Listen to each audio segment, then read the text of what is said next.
Hey everybody, and welcome to The Void, a show dedicated to filling the void between being an employee and becoming self-employed. Most people refer to starting your own company as taking the leap, as if you're blindly jumping off a cliff and into the unknown. This show is here to help you understand that it doesn't have to be that way. As always, if you like what you're hearing on the show, please do us a favor and help share The Void with someone else who might also be wanting to start their own company. We saw an opportunity to help others understand that self-employment is well within your reach. And just as our businesses have grown organically and by word of mouth, we want this show to grow the same way.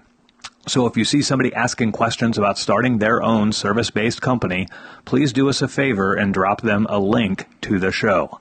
I'm your host, Mitch Smedley, and with me, as always, is David Hilton. Mitchell Allen Smedley. Oh, the middle name. I'm in trouble. Middle naming. Hi, middle naming. It's only Tuesday, but how was your week? It's good. So far. We're back to the shit-filled ditches on Tuesdays. Ugh. Yeah. All you poop player withers. Yeah, it is what it is, but... It's disgusting. Yeah. But hey, she hadn't been able to flush her toilet twice in an hour for like a month and a half. Yikes. She finally saved up the money to get the thing repaired, so we got her all squared away. So, yeah. Oh, man. So. Exciting. Yeah. Not exciting. What kind of a show do we have for our people today? Q&A show today. We are doing a Q&A show. So, got some questions today. For our newer listeners out there, we have a bunch of newer listeners coming in every week, so we do a couple of different styles of shows. If you're new to the show, we have what we call core episode shows, and those are episodes 1 through 9. So any device that you're listening on, any platform or whatever, go back to the main menu and scroll all the way back to episodes 1 through 9. Those are the core episodes. That's where we talk about the core principles and the core adversities that you're going to need to overcome in order to start your business. So, once you've caught up on those first 9 episodes, you can jump right back into wherever. If you want to listen to every single episode, great. If you don't, you just want to jump right back into this one, that's fine too. So, we also do some just general business shows where we talk about general business, housekeeping, and other business topics. We have some guest episodes where we'll bring on guests that have started their own companies, and we'll talk about some of the successes and failures of what they've experienced and how they do it. And then we have Q&A shows, which is what today's show is going to be, where people will email us questions to askmitch@mitchsmedley.com, and we will get those and we'll reply to your email. But if your question's good enough, or if it's a new or fresh enough one, or whatever the case may be, we may make a show about it, like we're going to do with a couple of questions today. The other style of show that we have is called a Beyond the Void show, and that's where we kind of sit back and relax a little bit, and we talk about some of the more social and political topics that are going on. Sometimes we try to tie them back to the business mindset that you should be approaching them with. Other times we don't, and we just rant on whatever is going on politically and socially. So today's show is a Q&A show.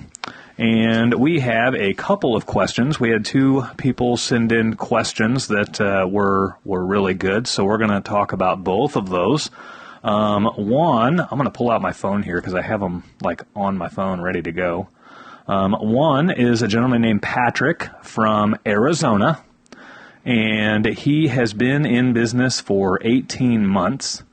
And there we go. Okay, so he says he's a plumbing contractor in Arizona. He's been in business for 18 months. He has some experience in the oil fields for about 7 years, and he got laid off due to COVID. And so he decided he was done working in the oil fields. And so he tried getting a job as a plumber. However, he couldn't get hired due to his driving record, so he basically chose to start his own company. He's self-admittedly a really good plumber, but not a very good business person. He's been stumbling around trying to figure out how to run the business. He's made some good connections to keep him going, but he's trying to get more organic leads. And so he's asking if it's worth hiring a marketing company. He's also asking if it's worth getting some sales training.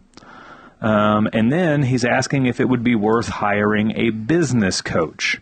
So he's listened to our first 9 episodes. And so some of this stuff we may talk about in those episodes between 9 and today's episode. However, we're going to answer some of those questions that he has right now. So, Dave, what would you suggest for Patrick? The main 3 topics were marketing agency, business coach, and sales training. Well, first off, he's worried about a lot of that because he's trying to get better at making leads, is how I take that. Mm-hmm. There's easy ways to get leads. Door hangers, flyers on people's cars. You can do a ton of stuff for free. Yep. To not free. You have to have them printed up, but Right. It's not like you're paying an ad agency, Right. Or a marketing director or anything like that. Do that first. Start small. Yep. I know lots of guys that will. I mean, we live in the country a little bit, so out where people have 3 acres, 4 acres, 5 acres, they'll put a little billboard up in their yard that's just like a 3x5 sheet of plywood, with their stuff on it. If you have friends that'll let you do stuff like that, do that. Right. I mean, I wouldn't go out and spend money trying to get leads ever. Especially, I don't know this to be fact. I think he's a one-man shop.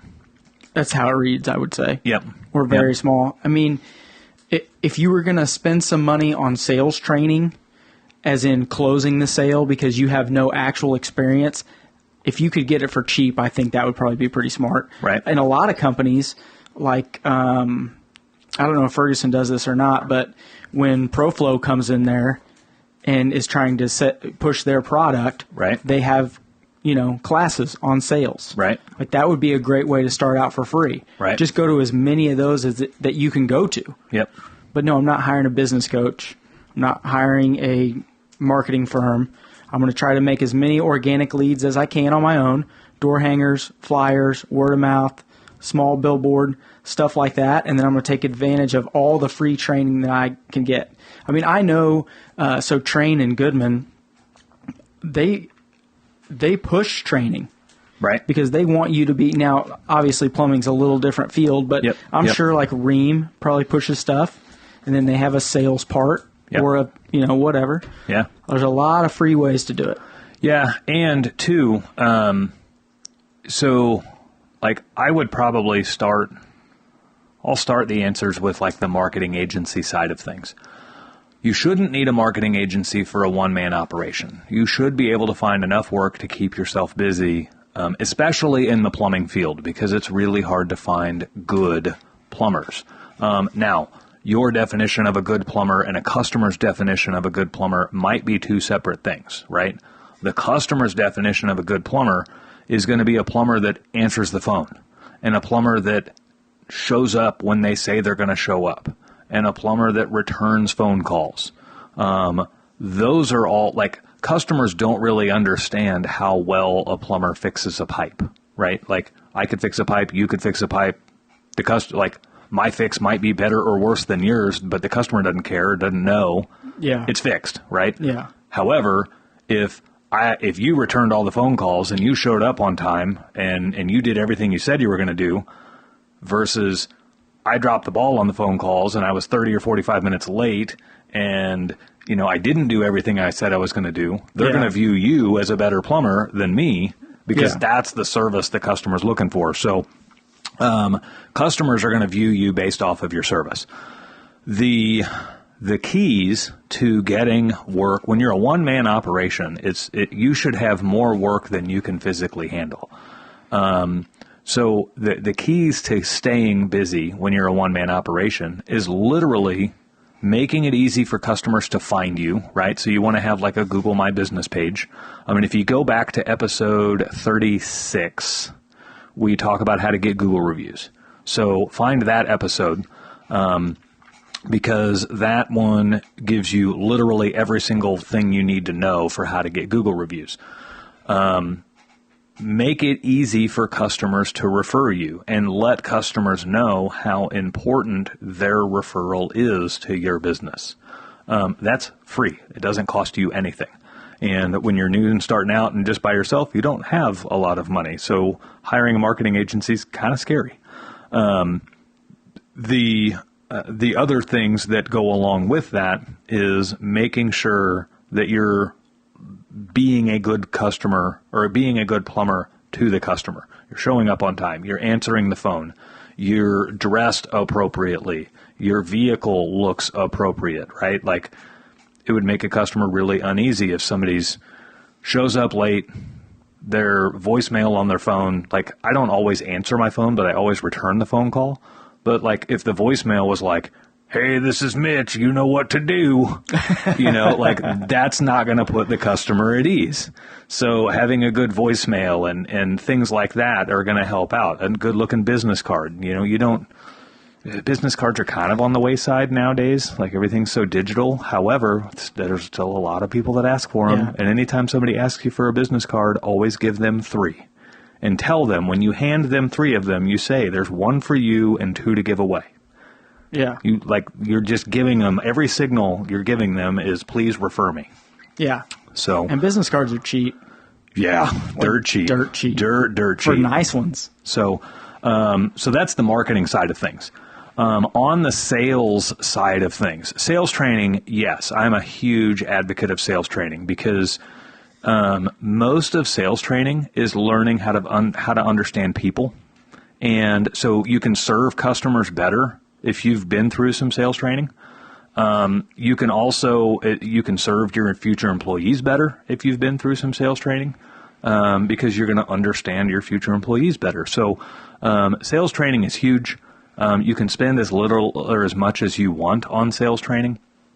But my key takeaways whenever it comes to any just basic levels of sales training are going to be, for one, making sure that you understand the value that you're providing to the customer, right? Like, a lot of people that are really good at their craft way undervalue what they offer to the customer. I've been guilty of this in the past too. Like, I'm a really, really good plumber. However, it comes so easily to me, and it's not difficult at all for me to do the work. And I very quickly forget how much value I'm providing to the plumber. They don't know how to do this. That's why they called me, right? But because it only took me 10 minutes or, whatever, and I was in the area, who knows? Like, we can give ourselves all these excuses to, like, water down our price. Yeah. And so that's number one, is making sure you understand the value you're providing, not how easy or hard it was for you to do it. Making sure you understand how a buying customer thinks. Customers hate to be sold, but they love to buy. And so once you understand that, you can start offering them solutions in a way that allows them to buy without you selling them anything. And a good example of that is, let's say I'm a plumber. So let's say I go to a house with a toilet that needs some guts fixed in the tank, right? I will usually give them 3 options for a repair. I'll tell them, like, yeah, I can replace the component in the tank that's broken, and that's going to cost X. Or I can completely rebuild the toilet, like all new components, new fill valves, new flush valves, new flappers, new supply stops, new supply lines, like everything. We even throw a new toilet seat on there, like literally everything new except for the china, the porcelain. Or the wax. Yeah, or the wax, right? So, like, everything new. I can do that, just completely update the thing. Or I can just replace the toilet. And I mean, I'd be comfortable doing any of those repairs for you. So what do you think we should do? And I'll always ask them that. And I'll only ask them that after I've offered them a various level of work.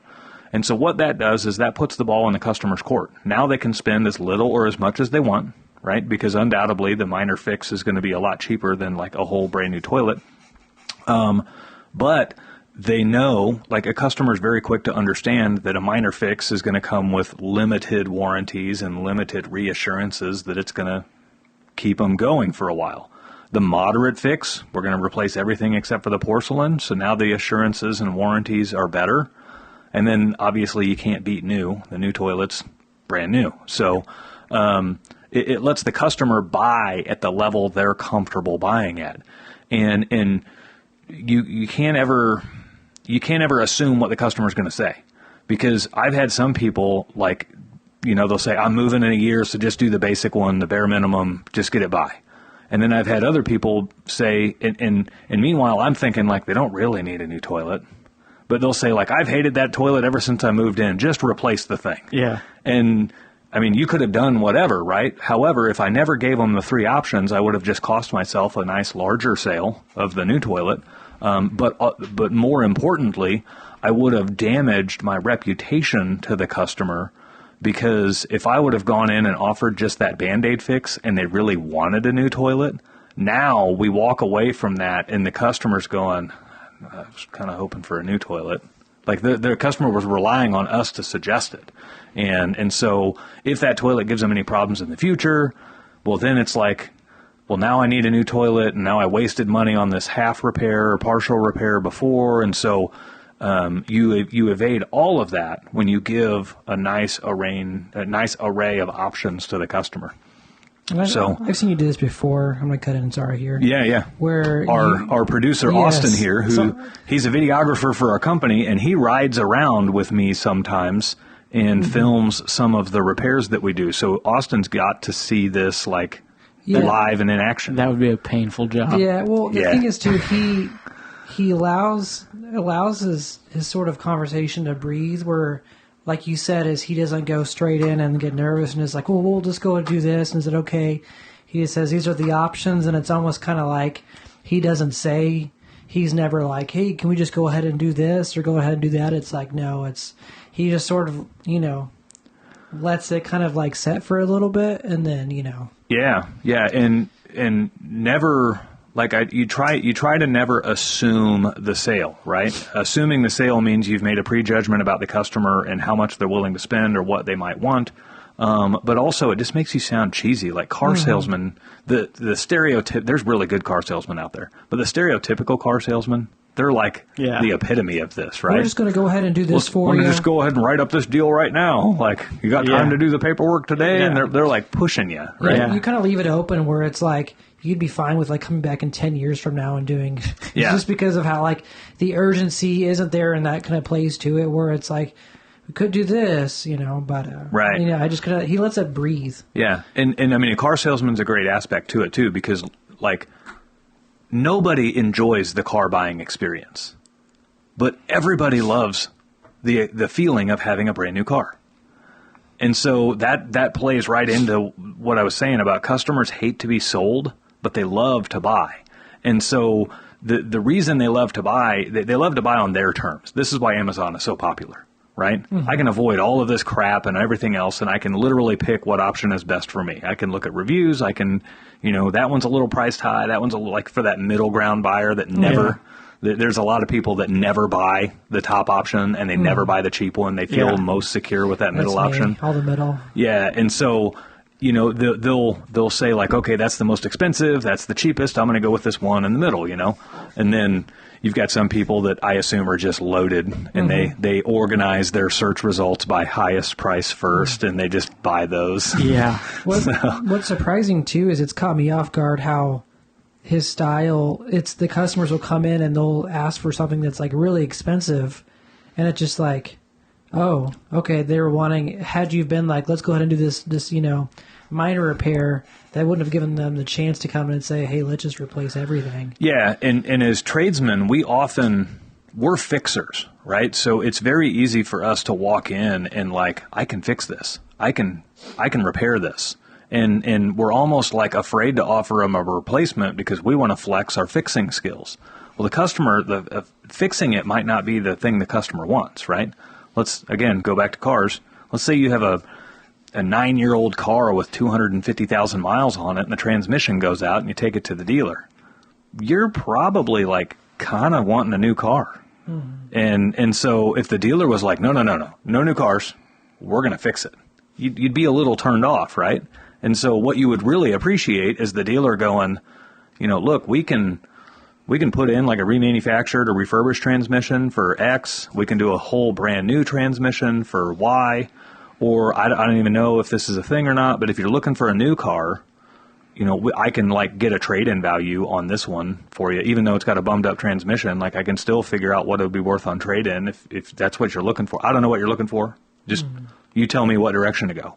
And you're literally telling the customer, like, you take control of this. Here's where the 3 options I'm willing to go. And the customer takes over and picks the option that's best for them.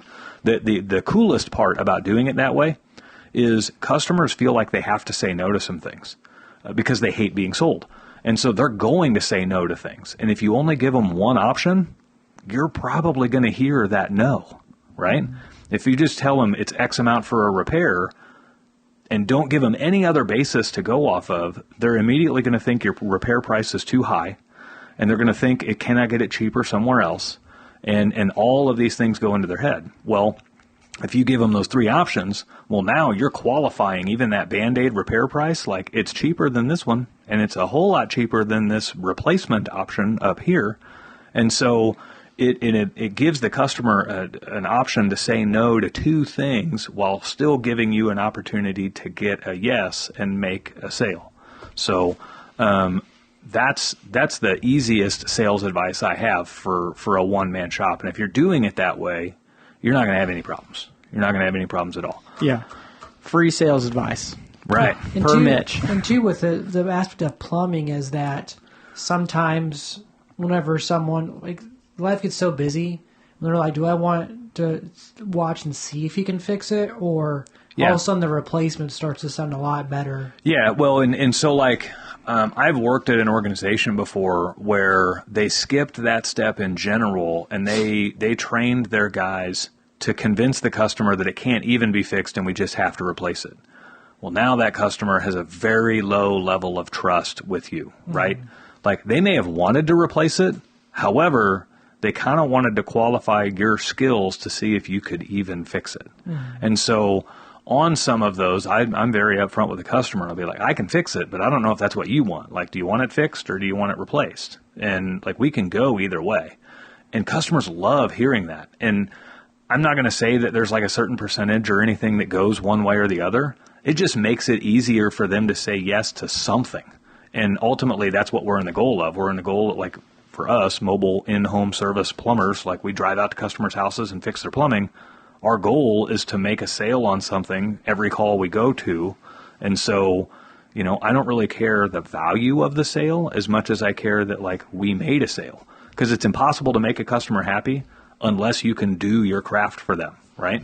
If you don't make a sale, then you're not going to make that customer happy. And if you don't make a customer happy, that's a customer that's not going to refer you to their friends. I think it'll be good to add, too. Could you expound on more for the sake of answering? I can't remember his name. Is it Paul? Patrick. Sorry, Patrick. I think it'd be good to even clarify, too, how that dynamic works in a commercial setting when you have the landlord versus the owner of the rental property or whatever. Yeah, that all of everything that we just talked about was where you're working directly with the homeowner and the end user, right? So some of those dynamics change when you're working for like a rental property, because you can't have any of that conversation with the renter. They don't have any decision-making ability whatsoever. Like, you have to have all of that conversation with the landlord. And you also have to understand that landlords have a completely different objectives than homeowners. Homeowners want their stuff nice. Landlords want their stuff cheap. And so that's going to change what options you provide and what options you can kind of expect them to take a hold of and everything else. Yeah, they usually either just as super cheap or replace it. There's no middle ground. Yeah, there is no middle ground. They want the cheapest, and then they want the get it out of there and move on price. Right. That's Replace it so I don't have to hear from my renter again, type of thing. And they'll do like 20 Band-Aid fixes before they go in and do the full replacement. Not all of them. A lot. Well, so on plumbing, maybe HVAC is a little bit different because you can't, like HVAC, it's very stark. Like, you can't beat new. Well, and it depends on where you're at, too. If you're at a retirement 55 and over place that's really nice, I bet they replace a lot of stuff. Yeah. Those people are paying a lot more money. It's maintenance provided, everything, lawn care, all of it. Right. So a lot of times they just say, nope, replace it. I don't want to hear from these people again. Right. The final question, my take on the business coach side of things is, I think that business coaching is, you can't put a value on it. However, you have to recognize the level of coaching that you need based off of where you're at in business. As a one-man shop, you can probably glean enough information off of podcasts, much like ours, or there's even some others out there. You can glean enough information off of those so that you don't have to, like, pay a coach, right? Now, at some point where you start bringing on employees and you start coming into, certain kinds of financial situations and certain kinds of tax strategies and all kinds of stuff, now you start getting into the idea where it makes sense to consider a business coach, right? I literally was just on a phone call today with somebody who I haven't had a chance to double check a lot of their numbers, but basically what they're wanting from me is about $18,000 a year, and in exchange for that, based off of their math, they can save me about $30,000 a year, right? So that would be a form of a business coach where I'm paying them 18 grand a year, and in exchange for that, I'm getting $30,000 a year in value. So it just kind of, depends. I've seen businesses with 3 or 4 employees that bring on a coach, and next year their business is literally double of where it was this year. And so maybe that coach was 15 grand, right? I don't know, but maybe let's say it was 15 grand to have that coach come in, and that business went from $750,000 a year in sales to $1.5 million in sales. They would tell you right there that coach is like, that 15 grand was money well spent because it allowed them to double their business. So if you're going to go the business coach route, definitely vet them really well and get as many references as you can. Find coaches that have actually done something, actually turned businesses around, or actually helped businesses achieve the goal that they were wanting to achieve. Because there's a lot of people out there that are trying to be coaches that haven't actually done anything. And so it's like being taught business classes in college by somebody who's never owned a business. It's like the worst education ever. It's like Democrats. It could be. That's more of a beyond the show, or beyond the void topic there. Sorry, Patrick.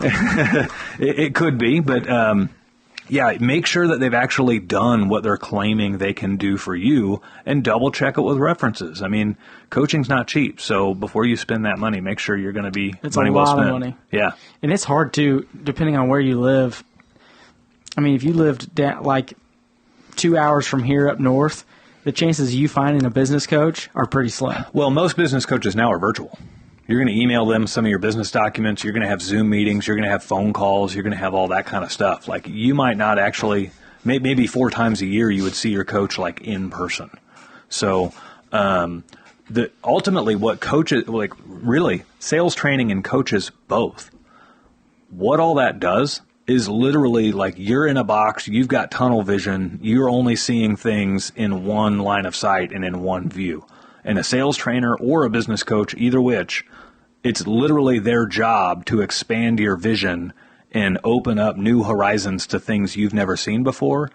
And it takes your ability to get out of your comfort zone and actually do what they're asking you to do. Picture a football player, right? Like, he's got a nutrition coach. He's got a strength and agility coach. He's got an offensive coach, right? Like, a football player's got a lot of coaches. And literally that coach's job is to get them out of their comfort zone so that they can be better, right? Because if we're comfortable, we're usually complacent. And if we're wanting to level up, it's going to be a little uncomfortable for a while. Yeah. So he's going to be asking you to step in ways that you've never stepped before. He's going to be asking you to do things with your diet that you've never done before. He's going to be asking you to lift weights in the gym in a way that you've never done before, and all of those things are uncomfortable at first. So, Patrick, I hope those answered your questions. We also sent you an email with a lot more in-depth answers as well. So enjoy all of those answers. And if you have any more questions, feel free to reach out. So, and I'll go ahead and give our email out again as a reminder. Anybody who has questions for us, that email is askmitch@mitchsmedley.com. And we're usually pretty prompt on getting answers back on those. So next round of questions comes from a gentleman named Paul. Paul. Oh, so we were... Paul's last name is spelled Buchman, and we were debating, is that Buckman or Bushman? And I don't know. Dave says Bushman. I don't know. I was just guessing. So we're going to go Buckman, Bushman, either which. Paul, if we're botching your last name, I'm sorry. Yeah, if you misspelled it when you sent it to us. Yeah. You should be sorry. Paul says, appreciate your efforts in the podcast. He's been searching for this exact type of podcast for over a year. Everything he's come across seems fake and more geared towards getting clicks on a website. He found the void about a month ago, and he's currently caught up on every single one of our episodes. That's pretty impressive. Listen to every single episode we got in a month. And he says the show's exactly what he's been looking for. He's in the process of starting his own plumbing company in Michigan. He was wondering if we could do an episode covering two topics. One is how to pay employees, and then the other is more in-depth details on how to create your price book. So, Dave, I'll let you go first. Oh, before I say that, he's also very excited. He loves the idea of the community involvement that we do, and he's looking forward to being able to implement that into his own business. So more power to you on that, because everybody should do some level of community involvement. So what advice do you have for Paul? What was his first question? Employee pay. What is the best way to pay employees? We've talked about this before. We have. It's to hire your employees as W-2 employees. Yes. Pay taxes on them. Have them put in tax. That's the best way. Right. Do you remember what episode that was that we did it in? I can't. I don't know. We've talked about it in several episodes. Yeah, we broke it down pretty hard in one as to why you don't want to pay your guys commission. I think it was another Q&A show where we talked about like W-2 versus 1099, stuff like that. Oh, that's right. It was. Those kids were asking about if they wanted to bring one guy on. Yeah. But no, W-2 wages, that's the way to go. You can take better care of your employee that way. Mm-hmm. You are an upstanding citizen as far as taxes goes. Right. It makes other people want to work there as well because they see your employees like, no, dude, they pay me really well. My taxes are out on time. We're good to go. Right. I mean, I know guys that literally worked at companies where there were 3 or 4 of them. Yep. And they were still paying them, just writing them a check out of their checkbook every week. The employee gets a surprise come tax time. And then they, so every year they were losing, one guy here to one guy there, and then wonder why you can't find any good help. Right. Just can't find anybody that wants to stick around. It's because you're barely taking care of your guys, dude. Right. I mean, if you want employees to stick around and be part of your actual team, the growth that you want to have, then that's how you do it. Yeah. Pretty simple. I mean, now what about like hourly or commission or a hybrid or? That just depends on what kind of industry you're in. Yeah. I know he wants to be a plumber. As a plumber, I think, there's different ways to go. If you're just hiring a kid to train him, and he's going to just be with you every day, or be moving around, or half a day in the shop, probably hourly. Right. You're not sending him on sales. You're not paying him a task hour. You're not, you know what I mean? Mm-hmm. He's not, doesn't have a designated job. But if you're looking for guys to just be service plumbers and that's it, that's all they're going to do, then you pay them task hour. Right. That's the thing to do right now. Right. It's not like when we were coming up. Like when I was coming up, we got paid by the hour. And then if you went out and sold a change out and a job or a big job or whatever, you just got a bonus on top of that. Mm-hmm. So it was kind of like a hybrid of, hourly and task hour. Yeah. Yeah. And there's some pretty popular plans for that too, where you're going to pay the guy hourly plus like a percentage of something, right? of each sale or of the week's sales or. Yeah, and most of the time that's going to be like more geared towards the seller. Like, so let's say you're in a split role where one guy sells the work and another guy installs the work. They may be on two different plans, right? The guy that sells the work might be on more of a commission-based plan, and the guy that installs the work might be a little bit more of an hourly plan. Yeah. Because an hourly plus, like the jobs. Hourly plus, right. So like a piece rate type thing. Oh, this one we have classified as a 3 because of how hard it is. So you get, another 5% or however it works. Right. For me, when it comes to pay, I'm a huge fan of tying their compensation to their performance. This way, guys who perform better get compensated better, and the guys that perform average get compensated average, and the guys that perform poorly get compensated poorly. This also reinforces the main goal of their role, right? So if they performed really well one week, they're rewarded really well for that week. And if their performance slacks off the following week, their reward slacked off as well. And that helps keep the guy focused on their goal or their role, and that is to perform their duty, right? And their duty might be, sales, it might be installs, it might be whatever the case may be. If you can tie performance to their pay, that's huge. We're naturally wired to be performance-based. This is why sports are so popular. Everyone understands that performance is key to success. So I'm not a fan of like straight hourly pay, especially in the service world, because straight hourly pay rewards the wrong behaviors. And we've talked about this analogy before, but I'll talk about it again. Let's say you have two guys and both those guys make $20 an hour. But one guy sets out to do a task, and he gets that task done in 5 hours. Another guy sets out to do the exact same task, but he gets it done in 3 hours. The guy who was slower got rewarded more for doing the same amount of work. The guy that was more efficient got rewarded less for doing the same amount of work. And so you're not really rewarding the right behaviors there.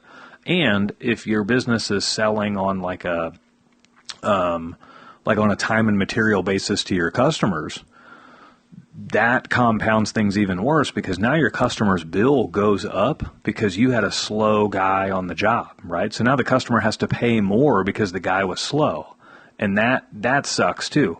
So if the customer has a fast, knowledgeable, efficient technician at their house, they should be their bill shouldn't be cheaper or more expensive because of that. It should just be the same price. And we'll get into that a little bit later, but that's why I like flat rate pricing, is because it helps level all the pricing, and it helps the customer not have to feel the effects of like a crappy technician versus a good technician, or a slow one versus a fast one, and so on. So,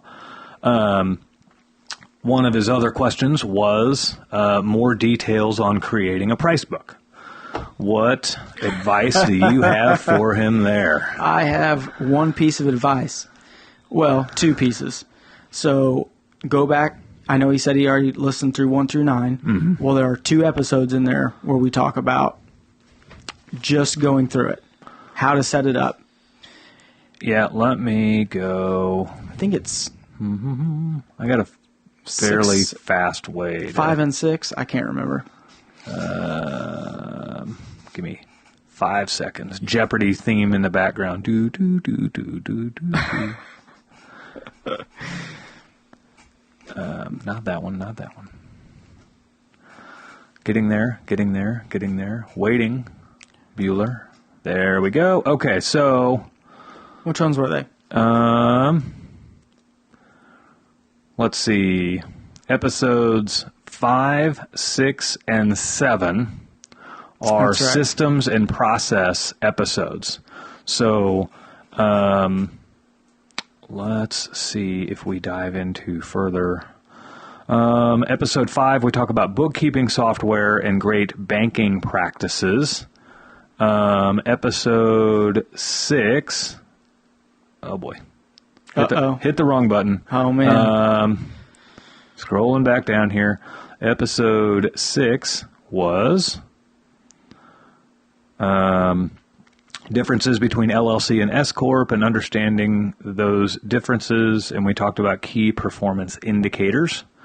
It's got to be so episode then 5. It must be episode. Whoa, these are not in order for some reason. Episode 5. No. Yeah. See, now you're down the hole.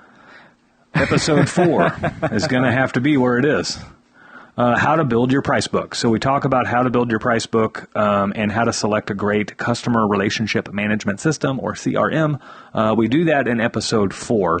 Now, in all fairness, episode 4's price book creation guidance is fairly ambiguous because we're trying to set that up for all types of service businesses, right? So you may have a hair salon or a lawn mowing company or who knows what. So the guidance in there was to kind of set your price book up based off of that. Yeah. So that's my first piece of advice. My second piece of advice is listen to Mitch very carefully as he breaks down in detail how a plumbing price book should be made. Yeah, this is going to take a minute. Well, because he's asking specifically about plumbing. Like right. If he asked about HVAC, I can help him. If he asks about electrical, we're in trouble. Yep. So I'm pretty much going to read the email reply that I gave to him because when you put it in email, you can kind of organize it really, really well. You can organize your thoughts. Yeah. So I like flat rate pricing. The world is cultured to flat rate pricing. Everywhere we go, we see flat rate pricing, right? So you go to Jiffy Lube and they've got, you want the basic, do you want the mid-level, or do you want the top tier oil change? And it's, $39, $49 or $69 or whatever the case may be. Yeah.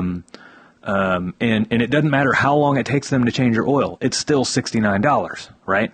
So, and what's funny is in the trades industry, for some reason, some customers are still thinking like they deserve like a breakdown on time and material or parts and material or something, parts and labor or something, right? And I always go back to, like, do you go to a restaurant and you ask them, like, how much is just the patty? How much is the broccoli? Like, what if I take off the broccoli? Does the price go down? Or, like, if I got my steak cooked rare, does that cost less because you're cooking it less? Like, nobody ever considers doing that shit, but for some reason, that's a good example. They try to do that to tradesmen. And, like, what if I provide my own part? Right? Like, no. If you what if you bring your own chicken? Yeah. Yeah. I brought my own eggs. Yeah. So can you cook those with my meal, please? Scramble these, please. Yeah. I brought my own silverware, so I'm going to take that deduction right off the bill. Yeah, I'll take $1 off. So, I brought my own spoon. I mean, I drove myself to your restaurant, so what does that entail, right? So, like, I got a buddy who can do it for a lot less. Yeah. So, buddy guy. Ironically, I have a friend of mine who owns a barbecue joint here in town, Plowboys Barbecue. And he had somebody flaming him up about, like, I can cook a better brisket at my house. And this was, like, the most epic reply ever. Todd gets on there on this social media post that was trying to flame him up for his Todd's brisket's fucking amazing. But Todd gets on there and was like, I can cook a better brisket in my house too. But when you're in the restaurant business, it's not about cooking one brisket perfectly. It's about, he referenced, because this was during the Chiefs games and all this stuff, and he does all the barbecue for the Chiefs and everything else. He was like, it's about cooking 400 briskets a day really well. So as soon as you can do that, come back at me. But for right now, we can both agree that you and I can both cook a better brisket at home. One time. One time. So, back on topic here, I'm a huge fan of flat rate pricing, and like we had talked about earlier, flat rate pricing helps level the playing field between a slower worker and a faster worker. So under the flat rate pricing model, it also allows you to pay your plumbers or yourself or whatever based off of the amount of time that is built into each flat rate task code. And this is very similar to like how automotive techs are paid. The book may say that it takes an hour to replace an alternator in a 99 Ford Explorer. So that automotive tech is going to get paid for an hour. Yeah, whether it takes him 45 minutes or an hour and a half. Exactly. And if bolts break or whatever else, then he has to go back to his service advisor and like get that extra time. For one, they have to let the customer know the job got more difficult because bolts were seized and broke or whatever. But then, so they have to get that extra time approved, and now that gets him more task time to do his thing, right? So this is very, very similar. I use Excel to create my price book. And this takes hours and hours and hours and hours to do. I mean, we're talking, I've probably got like 150 to 200 hours invested into building my price book, which seems pretty daunting up front. However, once it's done forever. And if you build it correctly, it functions really, really well. The cool thing with Excel is you can get the cells to read off of each other, and you can create different tabs that will also read off of other tabs. And so I have a tab in my, I have a tab for all of the material that we use, and it's 999 lines long. We have 999 items of material that we keep track of. Not all of it's stocked on the trucks or anything, but like we have 999 items in there. On that material tab, it's broken up. It's like organized by columns, right? So on the left column is I have like a part number that I've made for the material. The next column over is the part number or the part name for the material, right? Like it might be a fluid master fill valve or a corky flapper or whatever the case may be. Flapper. Yeah. So, and then as the columns go farther to the right, we're going to have like the cost for me to buy that item, and that's cost after tax. And then the next column over, I have my markup divisor. And so you're always going to mark your material up. I like a scaling markup. So for instance, if an item costs me $5, I'm going to mark that up times 3. I'm going to sell that to a customer for $15, right? That's the value I'm bringing to the customer because I have the part in my truck ready to give them right now. So the customer will gladly pay $15 instead of having to drive to the store themselves to save $10. So, however, so the more expensive parts get, the lower that markup goes, right? So if I have like a water heater that I bought for $1,700, I might only sell that thing for like $2,100 or something. It's a sliding thing, right? I'm not going to triple the cost of a $1,700 water heater. No. So, and then on the next column over, I have my sales price for that item, right? So, and you build all of this, like you can make the markup column, you can make that automatically reactive to the item cost next to it. Yeah. If the item cost is between this range, this number is times, 3. Yeah. Or whatever, if you want to mark it up by percentage, or if you want to do a markup divisor, or whatever the case may be, like however you want to do that, you can. And so then you just copy and paste that all the way down the row. And so that way your $5 items are getting tripled, your $10 items might be getting like doubled, and your $20 items might be getting, added, 50% or, whatever the case may be. And then you've got your far right column, that's your sales price. And again, you're going to plug a formula in there that says take the cost times the divisor or divided by the divisor or whatever, however you're going to factor it.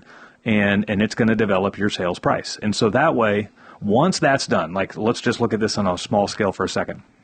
Once that's done, what I do is I actually, whenever like twice a year, 3 times a year, I'll send it to my parts supplier and I'll tell them like, can you update all the pricing in here? Like, I don't want to do all that work.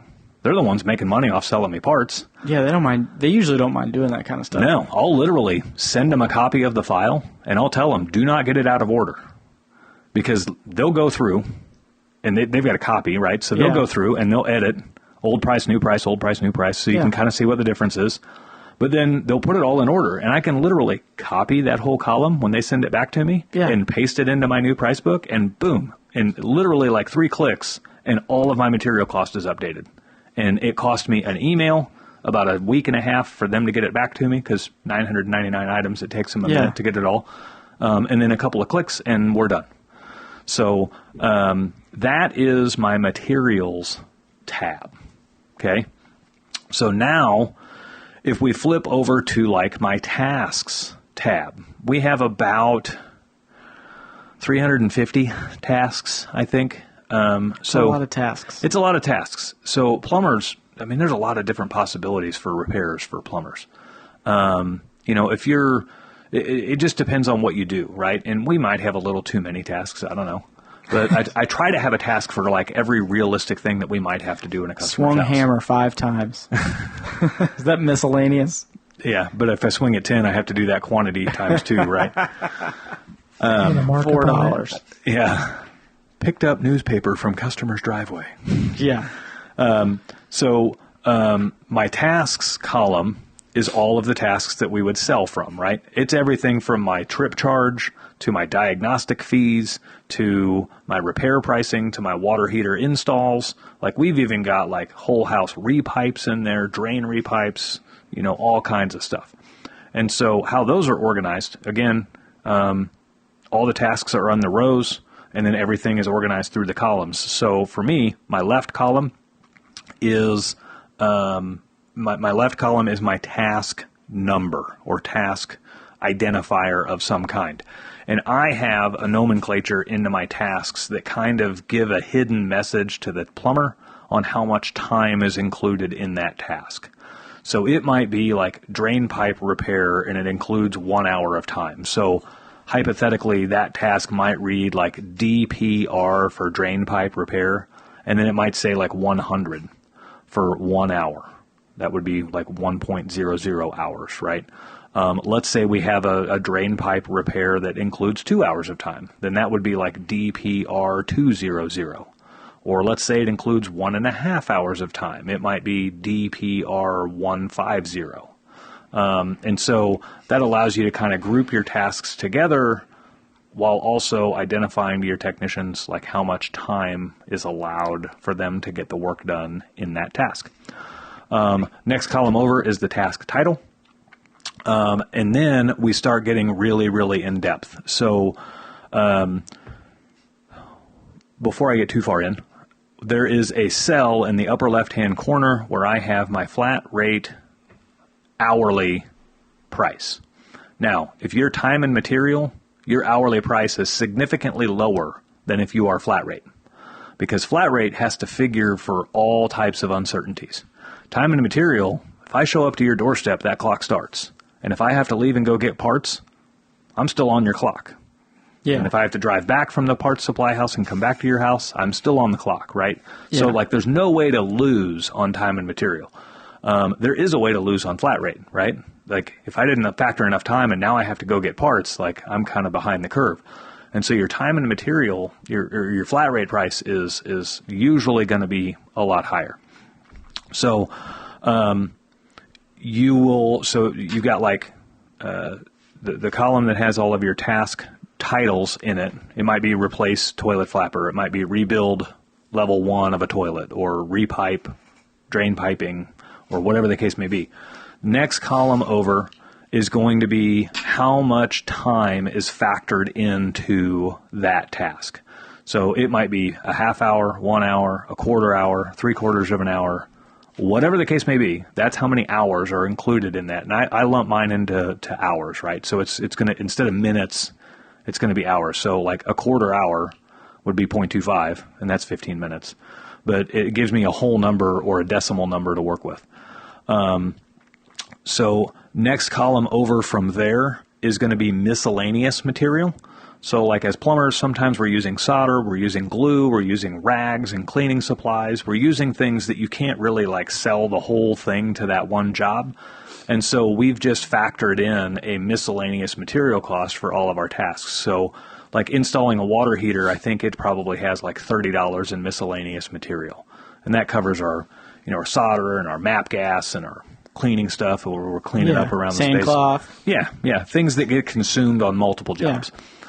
Next, now this is quite a few columns over, and this is where your materials tab comes in really handy. I will go through and literally plug in every single piece of material that I can reasonably expect to use on that job. So let's say it's a 3-foot drain pipe repair. And our tasks are even broken down off of like what size of pipe it is. A 3-foot, like I say 5 foot. So a 5-foot drain pipe repair for 1.5-inch pipe, a 5-foot drain pipe repair for 2-inch pipe, for 3-inch pipe and all this stuff. Well, then I can go in and say, okay, I'm probably going to have like 2 rubber adapter couplings, 2 Fur & Co couplings on each end of the repair. And I'm probably going to have like 2 fittings. And then I'm going to have like 5 feet of pipe. And so I can go through and get my task sheet referencing back to my materials sheet for the part number, the part name. And you can literally just say, like, for this cell, display the cell that's on the material sheet. Yeah. And then you get it to display the part sales price. And so at the end of all of this sheet, when you get to the farthest right column over, or not the second to the farthest right column on my sheet, is where I total up all of my material costs. And so if I've got 5 pieces of material built into that task, it's going to total all 5. I mean, heck, I've got some tasks that have 40 pieces of material in it. So that sheet is like many columns wide. It's huge. And then your final column over on the right is going to have a formula that factors all of those costs in there. So it's going to total up. It's going to add the total material cost. It's going to add the miscellaneous material cost. And then it's also going to multiply your flat rate, hourly rate, times the number of hours that you think that task should take. And it'll, once you get the formula built, you just copy and paste it all the way down, and it does all the math for you. And so that way, as you update material pricing, because that Excel sheet is looking to pull off of your materials sheet for all of those costs, you can update material pricing, and it automatically updates all of my task pricing. Yeah. I can update my flat rate, hourly rate, and it automatically, because they're all pulling off that one cell in the upper left-hand corner, it automatically updates all of that as well. So, again, it takes a ton of work to get it built. But once it's built, it is really, really durable. So a plumbing flat rate price book, I would assume, is probably one of the most difficult ones you would ever have to build. So if you just listened to all of that, for one, I'm sorry. That was like really long and really detailed. However, it was very, very useful information, right? So if you're a lawn care company, your flat rate price book is going to be significantly less, right? You're going to have something with square footages. You're going to have instead of an hourly, well, you might have an hourly thing, right? And you know that you can mow so many square feet in an hour. And so you might have a modifier there. You might have some modifiers for like number of feet of edging that you have to do or whatever the case may be. But once you get all of that built, it makes it incredibly easy to give consistent pricing to the customer and also update your pricing as times change. Yeah, and we talked about this in episode 4. If you're not really good with Excel, take a class. Yeah. Or go on YouTube. You can watch hours and hours of people showing you how to build Excel spreadsheets. Right. Like when you just pull it up and you have no idea what any of that stuff does, and you start clicking on things and think you're moving along and then hit one thing and you can't figure out why you did that, why did these things add, how did I get there? I mean, you can hit undo, but if you don't know how far back you went to do it, you could be in trouble. So spend the time, if you're not comfortable with it, to do some research or take a class and get it figured out. Yeah, so one thing I did, because I'm pretty good with Excel now. I didn't used to be.